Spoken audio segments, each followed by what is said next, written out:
గుడ్డేటి ఏలియా వెంకటాపురం సర్పంచ్ పార్టీ బలపరిచిన అభ్యర్థిగా ఎన్నిక బరిలో ఉన్నాను. దయచేసి గ్రామ ప్రజలు నన్ను అత్యధిక మెజార్టీతో గెలిపించగలరని ప్రార్థన.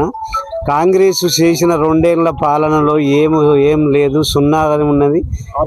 6 గ్యారంటీలని చెప్పి అందరినీ మోసాలు చేసి 2500 మహిళలకు ఇస్తానని ₹1 ఇవ్వకుండా 4000 రూపాయలు పింఛన్ ఇస్తానని అట్లా మోసం చేసి 2 తులం బంగారం ఇస్తానని ఇట్లా మోసం చేసి అమ్మాయిలకు స్కూటీ ఇస్తానని అట్లా మోసం చేసి ఇవాళ కడియం శ్రీహరి గారు ఆ ముచ్చట చెప్పకుండా నేను బరిలో ఉన్న, నేను మంచి పనులు చేస్తున్నా, అభివృద్ధి పనులు చేస్తున్నా, నేను అది ఇది చేస్తున్నా అని లెక్కలు ఎరుచుకుంటూ గ్రామాల వచ్చి ప్రజలను మోసాలు చేసుకుంటూ తిరుగుతుండు. రేపటి ఓట్ల కోసం ఆయన మాట్లాడిన మాటలే తప్ప గ్రామంలో ఏం అభివృద్ధి జరగలేదు.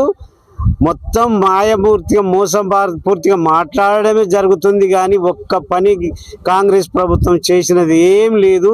నేను రేపు చేస్తా, ఎల్లుండి చేస్తానని మాట్లాడు తప్ప రెండో ముచ్చట ఏం లేదు. దయచేసి చదువుకున్న క్యాండిడేట్ని చదువు చెప్పిస్తా, నేను మంచి వ్యక్తిని పెట్టిన అంటాను కానీ వాళ్ళు చేసింది గుండు సున్నా, చేసేది ఏం లేదు. బీఆర్ఎస్ పార్టీ తప్ప ఏం చేసింది ఏం లేదు. దయచేసి గ్రామ ప్రజలు వాళ్ళ మోసపూర్తిగా మాటలకు లొంగిపోకుండా పనిచేసే వ్యక్తులను మీరు ఆశీర్వదించి గెలిపించాలని మా యొక్క ప్రార్థన చేసుకుంటూ ప్రజలందరికీ మరొక్కసారి చెప్తున్నా, ఉంగరం గుర్తుకు ఓటేసి అత్యధిక మెజార్టీతో గెలిపించాలని ప్రార్థన చేస్తూ జై తెలంగాణ, జై తెలంగాణ.